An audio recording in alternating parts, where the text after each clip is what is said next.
Good morning students, Vidya Bharati YouTube channel पर आपका स्वागत है। और बच्चों, आज अपन पढ़ेंगे धारामापी। धारामापी क्या होती है? यानी कि धारामापी एक ऐसी युक्ति होती है जिसके सहायता से धारा का मापन किया जा सकता है, धारा की दिशा ज्ञात की जा सकती है। ऐसी युक्ति को अपन क्या कहते हैं? धारामापी कहते हैं। अब बच्चों, आपके माइंड में ये आ रहा होगा कि धारा मापन के लिए तो एमीटर यूज लेते हैं। बेटा, ये जो धारामापी होती है उसी को अपन एमीटर में और वोल्टमीटर में कन्वर्ट कर सकते हैं। तो धारामापी धारा का मापन भी करती है, वोल्टता का मापन भी करती है और धारा की दिशा भी बताती है। देखिए बच्चों, धारामापी दो प्रकार की होती है। नंबर एक, चल कुंडली धारामापी। नंबर एक, चल कुंडली धारामापी। और नंबर दो पे आती है चल चुंबक धारामापी। चल चुंबक धारामापी। धारामापी दो प्रकार की होती है, एक तो चल कुंडली धारामापी और एक चल चुंबक धारामापी। देखिए बच्चों, चल चुंबक धारामापी जो होती है वो अपने कोर्स में नहीं है, अपने कोर्स में है चल कुंडली धारामापी। तो देखिए, चल कुंडली धारामापी भी दो प्रकार की होती है। एक तो होती है निलंबित कुंडली धारामापी, एक तो होती है निलंबित कुंडली धारामापी। और नंबर दो पे आती है किलकित कुंडली धारामापी। किलकित कुंडली धारामापी। इस प्रकार से ये जो चल कुंडली धारामापी होती है दो प्रकार की होती है। एक तो होती है निलंबित कुंडली धारामापी और एक होती है कौन सी? किलकित कुंडली धारामापी। तो देखो बच्चों, अभी इस वीडियो में अपन इन दोनों कुंडली जो धारामापी है उनका वर्णन करेंगे और स्टडी करेंगे। तो पहले अपन देखते हैं कौन सी? निलंबित कुंडली धारामापी। ओके, तो देखिए निलंबित कुंडली धारामापी क्या होती है। निलंबित कुंडली धारामापी जो होती है, निलंबित कुंडली धारामापी। निलंबित कुंडली धारामापी की बनावट इस प्रकार से होती है। देखिए, मैं डायग्राम आपके सामने बना देता हूँ। इसमें दो अवतल आकृति के क्या होते हैं? चुंबक के ध्रुव होते हैं जो एक समान चुंबकीय क्षेत्र क्या करते हैं? उत्पन्न करते हैं। और इसमें क्या होता है? एक आयताकार या वर्गाकार, मैंने यहाँ पे आयताकार लिया है, यहाँ पे आयताकार या वृत्ताकार एक कुंडली होती है जिस पर अनंत जो विद्युतरोधी तांबे के तार जो होते हैं वो एक समान रूप से लपेटे हुए होते हैं। ओके, ये PQRS ये होती है, एक कुंडली होती है जिसके जो विद्युतरोधी तांबे के तारों की सहायता से बनाई जाती है। और इस कुंडली के अंदर की साइड में एक नरम लोहे का बेलनाकार आकृति का एक बेलन रखा जाता है जो इस कुंडली को कहीं पर भी स्पर्श नहीं करता है। इसको बोलते हैं नरम लोहे का बेलनाकार क्रोड। बेलनाकार क्रोड होता है ये। और इस कुंडली को एक निलंबित तार की सहायता से मरोड़ी शीर्ष, यह निलंबित तार, निलंबित तार ये फोर्स पर ब्रोंज का बना होता है। फोर्स पर ब्रोंज का बना होता है और यहाँ इसको अपन कनेक्ट कर देते हैं मरोड़ी शीर्ष से। और मरोड़ी शीर्ष को एक T1 टर्मिनल से, यहाँ पर एक T1 टर्मिनल से क्या कर देते हैं? कनेक्ट कर देते हैं। ओके, और इस कुंडली का जो नीचे वाला हिस्सा होता है उसे एक स्प्रिंग की सहायता से T2 टर्मिनल से जोड़ दिया जाता है। T2 टर्मिनल से जोड़ दिया जाता है। देखिए बच्चों, इसमें जो अपन ने चुंबकीय क्षेत्र उत्पन्न करने के लिए जो चुंबक के दो शक्तिशाली चुंबक के जो दो ध्रुव लिए हैं वो मैंने अवतल आकृति के लिए हैं, घूर्णन आकृति के लिए। घूर्णन आकृति के इसलिए घूर्णन आकृति के चुंबकों को यूज़ क्यों किया गया है? क्योंकि यहाँ पर जो चुंबकीय क्षेत्र जो होता है वो क्या होना चाहिए? कुंडली पर लंबवत होना चाहिए। ओके, और इसमें एक नरम लोहे का क्रोड होता है, बेलनाकार क्रोड होता है जो इस कुंडली को कहीं पर भी स्पर्श नहीं करता है। ओके, तो इस प्रकार से ये इसकी संरचना कंप्लीट हो जाती है। अब आते हैं इसके सिद्धांत पर। देखिए, चल कुंडली धारामापी जो होती है, निलंबित कुंडली धारामापी होती है, वह क्या करती है? बल आघूर्ण के सिद्धांत पर कार्य करती है। देखो बच्चों, कैसे बल आघूर्ण के सिद्धांत पर कार्य करती है। एक बात और बता देता हूँ बेटा, इसके ऊपर क्या लगा रहता है? एक दर्पण भी लगा होता है। इस पर एक दर्पण लगा होता है। इस दर्पण का डिफ्लेक्शन जो होता है वो लैंप स्केल की सहायता से अपन ज्ञात कर सकते हैं। अब देखिए इसका सिद्धांत को थोड़ा सा अपन क्या करेंगे? एक्सप्लेन करते हैं। यहाँ पर देखिए, कुंडली जो बनाई गई है वो विद्युत रोधी तांबे के तारों को, यानी कि एक आयताकार कुंडली होती है जिसके ऊपर विद्युत रोधी तांबे के तार एक समान रूप से लपेटे हुए होते हैं। ओके, जिस भी धारा का मापन करना होता है, जिस भी धारा का मापन करना होता है वो T1 टर्मिनल से इस कुंडली के विभिन्न तारों से होता हुआ T2 टर्मिनल से क्या हो जाता है? बाहर निकल जाता है। देखिए बच्चों, ये जो कुंडली है वह चुंबकीय क्षेत्र में रखी हुई है और जब इसके अंदर धारा प्रवाहित करते हैं तो इसके जो कुंडली के तारों में से जब धारा जाती है तो कुंडली पर एक बल आघूर्ण कार्य करता है जिसे अपन डिफ्लेक्शन बल आघूर्ण कहते हैं, विक्षेप का बल आघूर्ण। और ये होता है NIAB साइन थीटा। ये अपन ने उस वाले टॉपिक में पढ़ा भी था, पीछे जो टॉपिक है, और उसका जो लिंक है वो डिस्क्रिप्शन बॉक्स में दिया हुआ है कि जब इसके अंदर धारा प्रवाहित करते हैं, आई धारा प्रवाहित करते हैं तो इसके अंदर क्या उत्पन्न होता है? डिफ्लेक्शन उत्पन्न होता है, यानी कि बल आघूर्ण उत्पन्न होता है। अब देखिए बच्चों, मैंने अभी बताया कि ये जो कुंडली ली गई है, ये जो चुंबक लिया गया है चुंबकीय क्षेत्र उत्पन्न करने के लिए, वह गुणनाल आकृति का लिया गया है। अब गुणनाल आकृति का यहाँ पे क्यों लिया गया है? क्योंकि यहाँ पर क्या है? चुंबकीय क्षेत्र इस कुंडली के तल से सदैव क्या होना चाहिए? लंबवत होना चाहिए। तो यहाँ पर थीटा इक्वल टू कितना है? 90 डिग्री, और साइन थीटा इक्वल टू हो जाएगा 1। तो टो डिफ्लेक्शन कितना आ जाएगा? टो डिफ्लेक्शन विक्षेप का बल आघूर्ण आ जाएगा NIAB, that is equation number first. देखिए बच्चों, जब इसके अंदर अपन धारा प्रवाहित करते हैं, जब इसके अंदर धारा प्रवाहित करते हैं तो बल आघूर्ण उत्पन्न होता है। बल आघूर्ण उत्पन्न होने के कारण ये जो तार लगा हुआ है, निलंबित तार, इसमें क्या उत्पन्न हो जाता है? ऐंठन उत्पन्न हो जाता है, जिससे इस बल आघूर्ण के विपरीत एक और आघूर्ण उत्पन्न हो जाता है, एक और बल आघूर्ण उत्पन्न हो जाता है, जिसको अपन कहते हैं ऐंठन आघूर्ण। और ये ऐंठन आघूर्ण जो होता है, ऐंठन बल आघूर्ण जो होता है इस डायरेक्टली प्रोपोर्शनल टू होती है फाई, जहाँ फाई इक्वल्स टू होता है तार में ऐंठन कोण। ऐंठन कोण है। देखिए, जब तार को ऐसे घूमेंगे तो वहाँ पर एक कोण बनता है, उसको अपन क्या कहते हैं? ऐंठन कोण कहते हैं। और सी ऐंठन और टो ऐंठन बराबर हो जाएगा सी फाई, जहाँ सी क्या है? जहाँ सी बराबर है ऐंठन नियतांक। ऐंठन नियतांक है। ओके, यहाँ पर ये ऐंठन नियतांक है। ये हो गया समीकरण नंबर 2।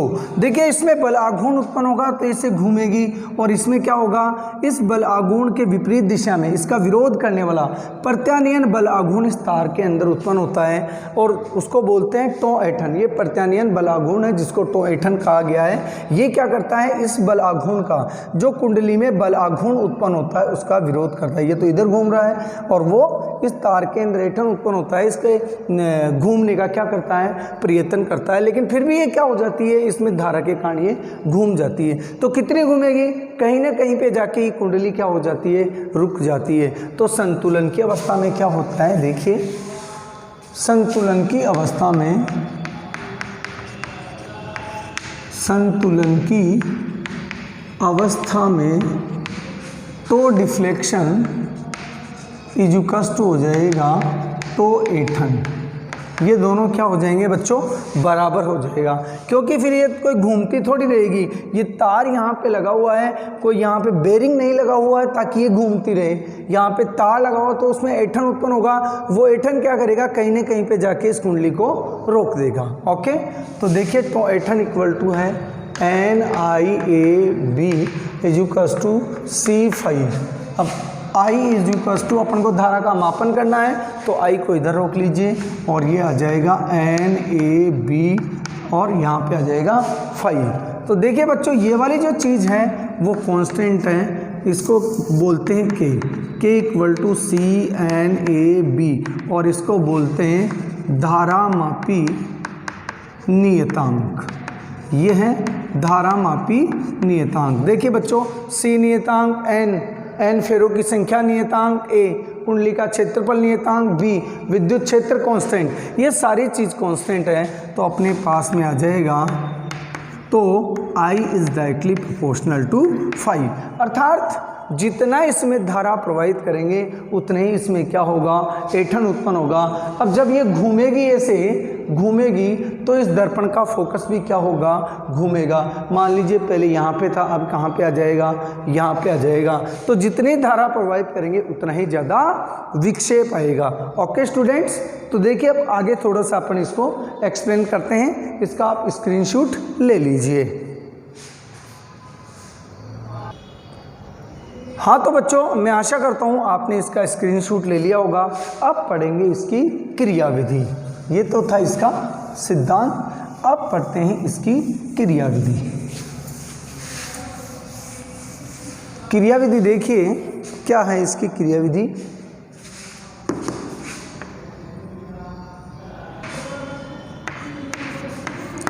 हाँ तो बच्चों, यानी कि ये मैंने यहाँ पे आपके लिए लिख दिया है कि जब इसमें धारा प्रवाहित करेंगे तो कुंडली ऐसे घूमेगी, और जब कुंडली घूमेगी तार में ऐंठन होगा, तार पे लगा हुआ दर्पण का विक्षेप भी क्या होगा, दूर हो जाएगा। यानी कि मान लीजिए यहाँ पर लैंप स्केल है, यहाँ पर एक स्केल लगी हुई है सामने, इस दर्पण के सामने। मान लीजिए इसका पहला यहाँ पर विक्षेप है तो घूमने के बाद में विक्षेप यहाँ पे हो जाएगा। तो मैंने यहाँ पे इसको एक्सप्लेन कर दिया है कि यदि धारामापी में I धारा प्रवाहित की जाए तो निलंबित तार पर लगा हुआ दर्पण भी क्या करेगा, फाई कोण से विस्थापित हो जाता है। तो इस स्थिति में दर्पण पर लंबवत आपतित होने वाली प्रकाश किरण 2 फाई कोण से क्या हो जाती है, विस्थापित हो जाती है। फॉर एग्जाम्पल देखिए, मैं यहाँ पे थोड़ा सा एक डायग्राम के माध्यम से आपको समझाने का प्रयास करता हूँ कि यहाँ पे मान लीजिए ये दर्पण है, यहाँ पर ये दर्पण है, ये दर्पण है और यहाँ पर क्या है, मीटर स्केल है। इसका पहले विक्षेप यहाँ पे था और अब विक्षेप हो जाएगा यहाँ पे। मान लीजिए कितने फाई कोण से विस्थापित होता है, तो ये जो इसकी लंबवत आपतित होने वाली प्रकाश किरणें हैं वो 2 फाई कोण से क्या हो जाती है, विस्थापित हो जाती है। अब देखिए, यानी कि दर्पण, ये किरण जो है वो कितने कोण से, 2 फाई कोण से घूम जाती है। यदि इस प्रक्रिया में स्केल पर प्राप्त प्रकाश बिंदु की स्थिति का विस्थापन d है, यानी कि यहाँ से लेकर यहाँ तक की दूरी का विस्थापन d है, और यहाँ से लेकर यहाँ तक, यानी कि दर्पण से लेकर लैंप स्केल, इसको बोलते हैं लैंप स्केल, लैंप स्केल तक की दूरी कितनी है, कैपिटल D है। तो मैं यहाँ लिख सकता हूँ tan 2 phi equals to d upon capital D। यहाँ पे देखिए बच्चों, 2 फाई अत्यंत अल्प है, अत्यंत अल्प है, अल्प है, तो tan फाई की जगह अपन ले सकते हैं लगभग 2 फाई हो जाएगा। तो देखिए 2 फाई इक्वल्स टू हो जाएगा d अपॉन कैपिटल D, और फाई इक्वल्स टू हो जाएगा d upon 2d। Okay students, देखिए बच्चों, यहाँ पर जो d की वैल्यू है, यहाँ पर जो ये d की वैल्यू होती है वो क्या होती है, d लगभग 1 मीटर लेते हैं, 1 मीटर लेते हैं। तो क्या हो जाएगा, phi is directly proportional to d हो जाएगा। अब देखिए बच्चों, यानी कि ये जो विक्षेप उसके अंदर उत्पन्न होगा वो किसके बराबर हो गया, उस लैंप इसके यानी कि जो दर्पण का प्रकाश बिंदु था उसके समानुपाती होता है। यानी कि ये जो बिंदु है यहाँ से यहाँ पर क्या हो जाता है, विस्थापित हो जाता है। तो अब देखिए मान लीजिए यहाँ पे 0 है और यहाँ पर 1 है, तो अपने पास में आ जाएगा 1 एम्पियर धारा। देखिए बच्चों, ये जो फाई होता है वो phi is directly proportional to I के भी होता है, तो मैं यहाँ पे ये भी लिख सकता हूँ कि phi is directly proportional to I directly proportional to D. तो अपन ये ने ज्ञात करके, यानी कि विक्षेप कोण ने ज्ञात करके उसका विस्थापन ज्ञात कर लेते हैं। जितनी अधिक धारा उसमें प्रवाहित की जाती है उतना ही अधिक क्या आएगा, उसका विक्षेप आएगा, यानी कि उस प्रकाश बिंदु का विस्थापन होगा। तो इस प्रकार से अपन इस डी का मापन कर लेंगे तो अपने पास में क्या आ जाएगा, धारा का मापन आ जाएगा। ओके, हाँ तो बच्चों ये मैंने जो समझाया है मैं आशा करता हूँ आपके समझ में आ गया होगा कि यानी कि जो धारा अपन जितनी ज़्यादा प्रवाहित करेंगे और प्रकाश बिंदु का विक्षेप भी उतना ही अधिक आएगा। तो धारा के मापन करने के लिए अपने पास में क्या होना चाहिए, प्रकाश बिंदु का अगर अपन क्या कर लें, विस्थापन को देख लेते हैं तो अपने पास में धारा का मान काउंट किया जा सकता है। आप इसका जल्दी से स्क्रीनशॉट ले लीजिए, फिर अपन नेक्स्ट टॉपिक पर चलते हैं। ओके, तो देखिए नेक्स्ट टॉपिक क्या है।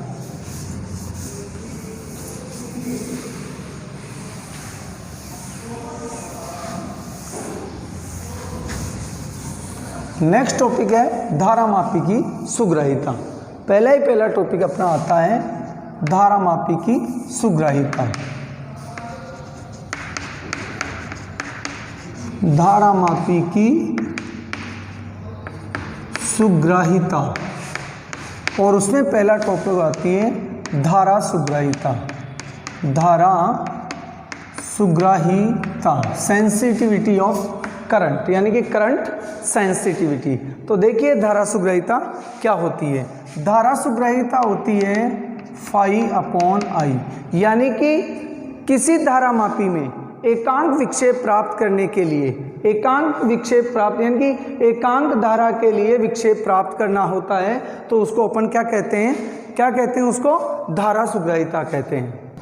अर्थात धारा सुग्राहिता क्या होती है, विक्षेप अपॉन धारा, अर्थात डिवीजन प्रति एम्पियर। अर्थात इसको अपन परिभाषित करना चाहें तो कैसे करेंगे, धारा सुग्राहिता का मतलब होता है एकांक धारा से प्राप्त विक्षेप को क्या कहते हैं, धारा सुग्राहिता कहते हैं। और बच्चों अभी अभी अपन ने पढ़ा था I बराबर होता है K फाई। ओके, तो यहाँ से अपन फाई की वैल्यू भी निकाल सकते हैं, I की वैल्यू भी यहाँ पे अपन क्या कर सकते हैं, रख सकते हैं। ओके, I की वैल्यू भी क्या कर सकते हैं, रख सकते हैं, और फाई की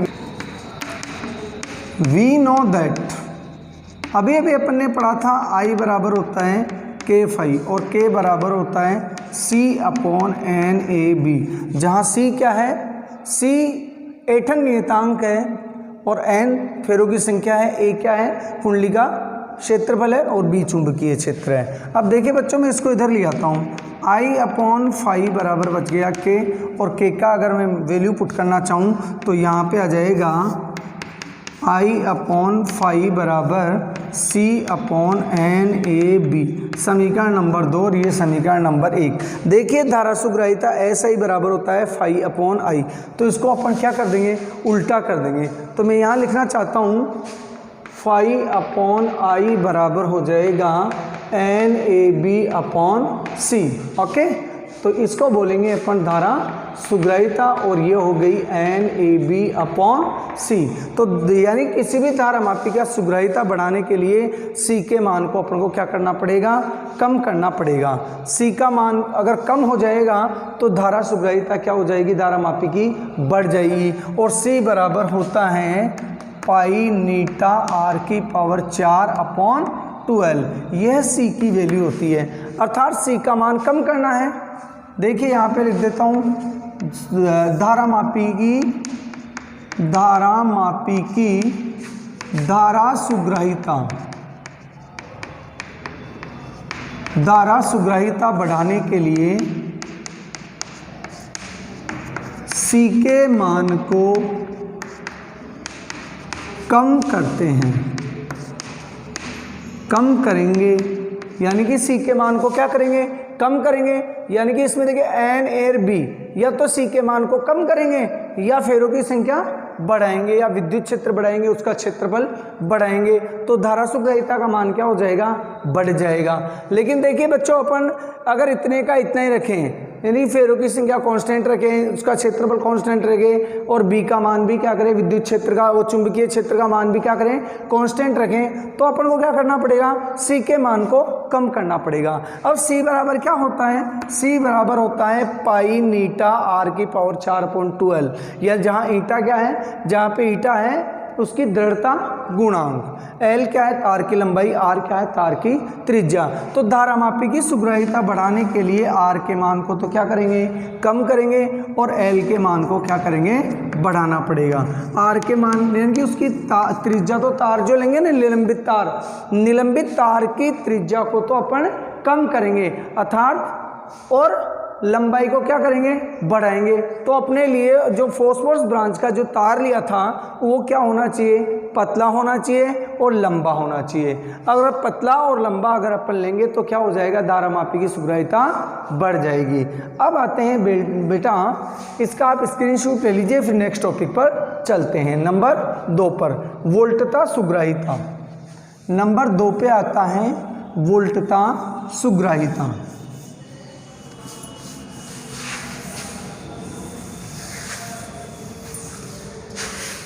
वोल्टता सुग्राहिता,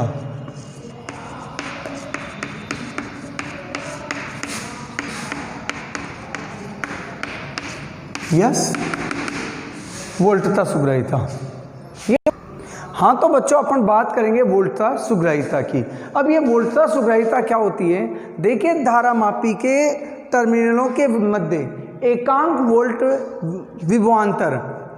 वोल्ट विभवांतर आरोपित करने से उसमें उत्पन्न विक्षेप को क्या कहते हैं, वोल्टता सुग्राहिता कहते हैं। एक बार ध्यान से समझ लीजिए, जैसे मान लीजिए ये क्या है, कोई धारामापी है, और यहाँ पे अपन ने क्या कर दिया, एक वोल्ट लगा दिया, वो भी कितना, V वोल्ट, V बराबर 1 वोल्ट लगा दें। अगर मैं यहाँ पर V बराबर 1 वोल्ट लगा दूं तो उसमें धारामापी में जो विक्षेप उत्पन्न होता है उसको अपन क्या कहते हैं, वोल्टता सुग्राहिता। अर्थात धारामापी के टर्मिनलों के मध्य 1 वोल्ट विभवांतर आरोपित करने से उसमें उत्पन्न विक्षेप को, यानी कि जो वोल्ट में, यानी कि जो धारामापी में जो विक्षेप उत्पन्न होता है उसको अपन क्या कहते हैं, वोल्टता सुग्राहिता कहते हैं। और इसका वैल्यू होता है φ/V, विक्षेप अपॉन आरोपित विभवांतर। यहाँ पे अपन लिख भी सकते हैं विक्षेप अपॉन आरोपित विभवांतर, आरोपित विभवांतर भी लिख सकते हैं। विक्षेप अपॉन आरोपित विभवांतर का मतलब होता है वोल्टता सुग्राहिता, VS वोल्टेज सेंसिटिविटी, ओके, यहाँ S मतलब सेंसिटिविटी, V यानी वोल्ट, यानी कि वोल्टता सुग्राहिता। तो ये होती है विक्षेप बटा आरोपित विभवांतर।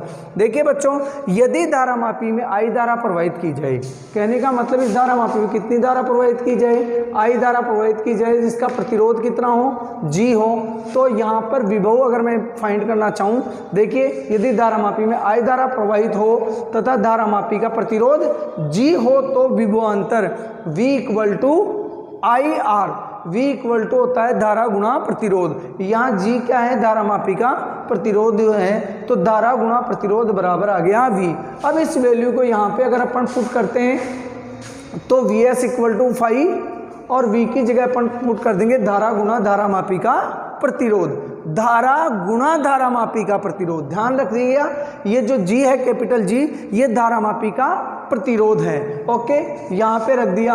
अब देखिए बच्चों, यहाँ पर φ/I बराबर होता है धारा सुग्राहिता, तो मैं VS इक्वल टू लिख सकता हूँ धारा सुग्राहिता गुणा धारामापी का प्रतिरोध, तो वोल्टता सुग्राहिता आ जाती है। और वोल्टता सुग्राहिता अगर अपन को फाइंड करना है तो अपन इस वाले सूत्र से भी क्या कर सकते हैं, फाइंड कर सकते हैं। देखिए φ/I इक्वल टू SI होता है, SI की वैल्यू होती है, यानी कि धारा सुग्राहिता की वैल्यू कितनी होती है, NAB/C। और इस प्रकार से अपन क्या कर सकते हैं, इसकी वोल्टता सुग्राहिता का मान ज्ञात कर सकते हैं। तो मैं आशा करता हूं बच्चों आप लोगों को ये अच्छी तरह से समझ में आ गया होगा। अब चलते हैं नेक्स्ट टॉपिक पर, जिसका नाम है धारामापी का दक्षतांक। नेक्स्ट टॉपिक है इसका धारामापी का दक्षतांक। अब ये दक्षतांक क्या होता है? फिगर ऑफ मेरिट, धारामापी का दक्षतांक और धारामापी का दक्षतांक। नंबर 3 पे आता है धारामापी का दक्षतांक, फिगर ऑफ मेरिट। ये अपने प्रैक्टिकल में भी आता है, जब अपन एमीटर यानी कि जब उसका धारामापी का दक्षतांक ज्ञात करते हैं, यानी कि उसकी दक्षता ज्ञात करते हैं, उसका एक प्रैक्टिकल भी होता है। और धारामापी का दक्षतांक क्या होता है? यानी कि दक्षतांक x = होता है एम्पियर प्रति डिवीजन। यानी कि धारामापी में एकांक धारा के लिए विक्षेप को अपन क्या कहते हैं? धारा सुग्राहिता, अर्थात एकांक विक्षेप के लिए 1 मिनट एकांक धारामापी में एकांक विक्षेप के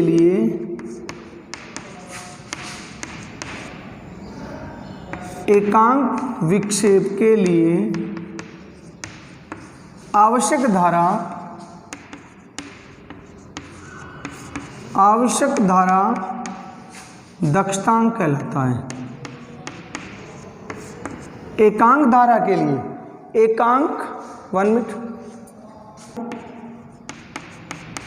धारामापी का दक्षतांक कहते हैं और इसका मात्रक होता है एम्पियर प्रति भाग, या इंग्लिश में इसको बोलते हैं एम्पियर प्रति डिवीजन। ये होता है धारामापी का दक्षतांक। देखिए बच्चों, अपन ने अभी SI = पढ़ा था phi/I, तो मैं इसको क्या लिख सकता हूँ? x = 1/SI, और SI की वैल्यू आई थी NAB/C, तो मैं इसको लिख सकता हूँ 1/NAB/C, और ये हो जाएगा CNAB। तो ये हो गया धारामापी का दक्षतांक। ओके, इसका जल्दी से आप स्क्रीनशॉट ले लीजिए ताकि इसको मैं इजी वे में आपको बता देता हूँ। और ये एक कांस्टेंट ही होता है एक तरह से। ओके, के का जो वैल्यू आएगा यहाँ पे, के का मान, वही धारामापी का क्या होगा? दक्षतांक होगा।